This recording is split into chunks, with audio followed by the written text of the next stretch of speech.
powerful 7.1 magnitude earthquake has hit Southern California, sending terrified residents out onto the streets. That quake caused some damage in Ridgecrest. Homes shifted, foundations cracked. There were multiple fires there. Some injuries were reported, but thankfully no deaths. So there's a chance that the worst may not be over. And consider this, we've been on the air for New Day for 14 and a half minutes now.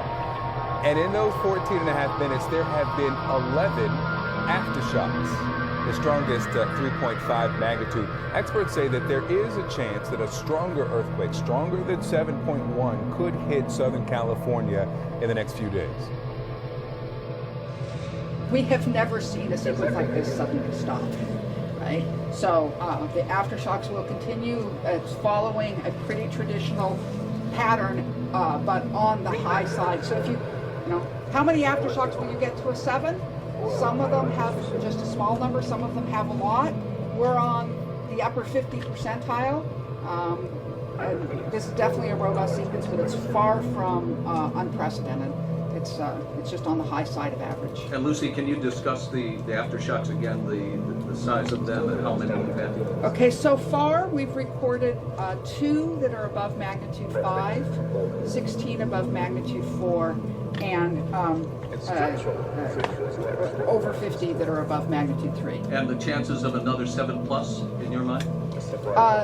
There's an estimate, a very preliminary estimate right now, of about 10%, about a 1 in 10 chance that we could have another 7 within this sequence.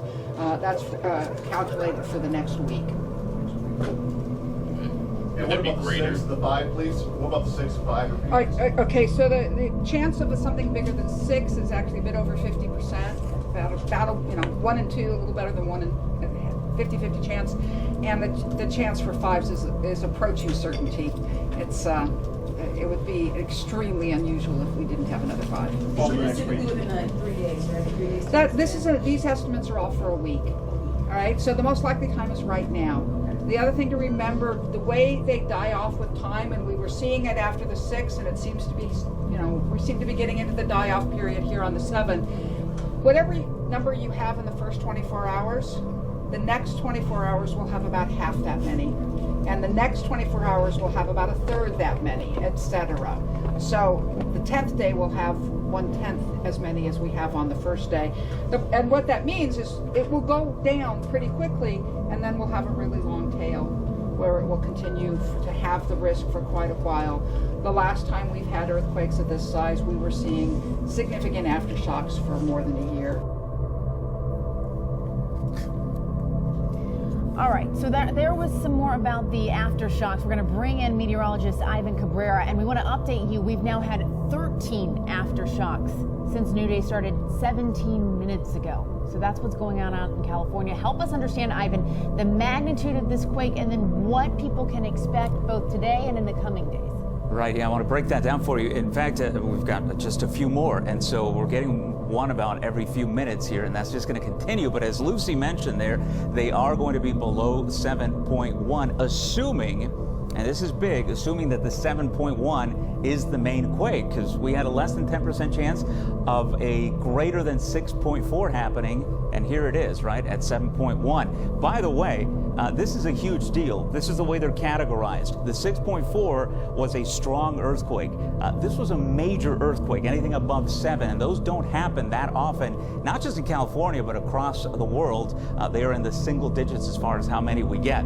And this is an exponential energy release. So when we're talking about 6.4 and a 7.1, you're thinking, well, it's only 0.6, 0.7. No, it's 11 times stronger. So the energy release, the ferocity of the shaking is 11 times stronger when you go from a 6.4 to a 7.1. A 7.1, what does that mean as far as energy? How about 45 Hiroshima atomic bombs? That's what we're talking about as far as energy. 1.3 billion sticks of dynamite, and if you were to power your home with the energy released from that quake, you would have 29,660 years of power. So a obviously significant event here. This is the shake map. This is the areas that felt the shaking from from Fresno to LA. And as you see with the cities, they get more intense. By the way, the 6.4 did not have severe shaking. Ridgecrest did feel severe shaking with this 7.1. And this is the average, as Lucy was mentioning. This is just average. When you get a 7.1, the chances of getting a 6 or higher are about 1. So we're going to watch this closely, but that's just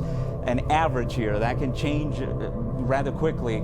So 1 in 10 chance, I think that's pretty significant to get something above a 7.0. We're hoping the 7.0 was the max, but we'll keep watching it for you here. But what folks need to understand is that we are going to continue with the earth shaking, because once you get that rupture, it's not quite done.